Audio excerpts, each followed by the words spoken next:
ఈరోజు డిన్నర్లో అయితే నేను ఎగ్ కర్రీ అండ్ చపాతీ చేశానండి. ఎగ్ కర్రీ ఎలా చేశానో చూపిస్తాను. దీనికి ఏం పేరు పెడతారో మీరే నిర్ణయించాలి.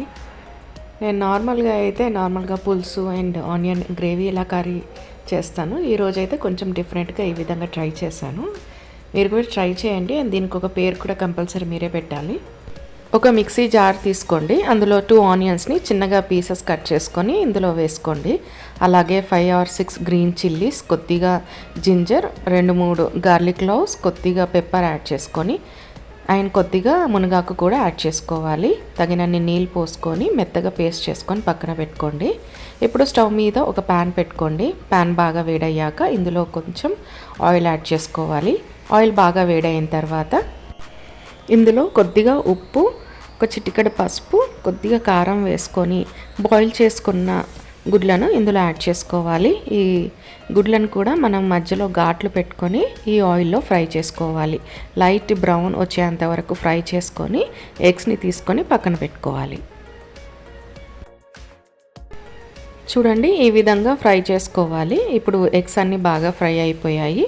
ఈ ఎగ్స్ని మనం ఒక ప్లేట్లోకి ట్రాన్స్ఫర్ చేసుకుందాము. ఎగ్స్ అన్ని తీసేసిన తర్వాత ఇదే ఆయిల్లో మనం ముందుగా చేసుకొని పెట్టుకున్న ఈ మసాలా పేస్ట్ని కూడా ఇందులో వేసుకోవాలి. వేసుకొని బాగా మిక్స్ చేసుకొని కాసేపు మగ్గించుకోవాలి.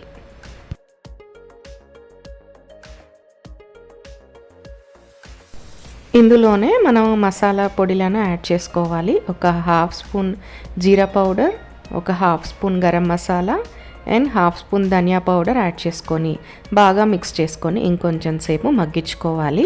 ఈ మగ్గుతుండగానే ఒక టేబుల్ స్పూన్ పెరుగు యాడ్ చేసుకొని మిక్స్ చేసుకోవాలి. ఇప్పుడు మూత పెట్టి ఒక 5 minutes మీడియం ఫ్లేమ్ పైన ఈ మసాలా అంతా ఉడికేంత వరకు ఉడికించుకున్న తర్వాత మనం ముందుగానే బాయిల్ చేసుకొని పెట్టుకున్న ఎగ్స్ని కూడా ఇందులో యాడ్ చేసుకోవాలి. కొంచెం సేపు బాగా కలుపుకొని మూత పెట్టి ఇంకొంచెం సేపు మగ్గించుకోవాలి. ఒక 5 minutes తర్వాత మూత తీసి చూస్తే చూడండి, ఈ విధంగా కర్రీ అనేది ఉడికిపోయింది. మనకి ఇలా ఆయిల్ అనేది బయటికి తేలాలి. ఇదే అండి ఇండికేషన్ మన కర్రీ రెడీ అయిపోయిందని చెప్పేసి.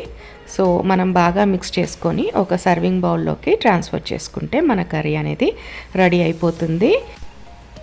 రైస్ అండ్ చపాతీస్లో కూడా ఈ కర్రీ అనేది చాలా టేస్టీగా ఉంటుంది. సో మీరు కూడా ఈ రెసిపీని ఒకసారి తప్పకుండా ట్రై చేయండి.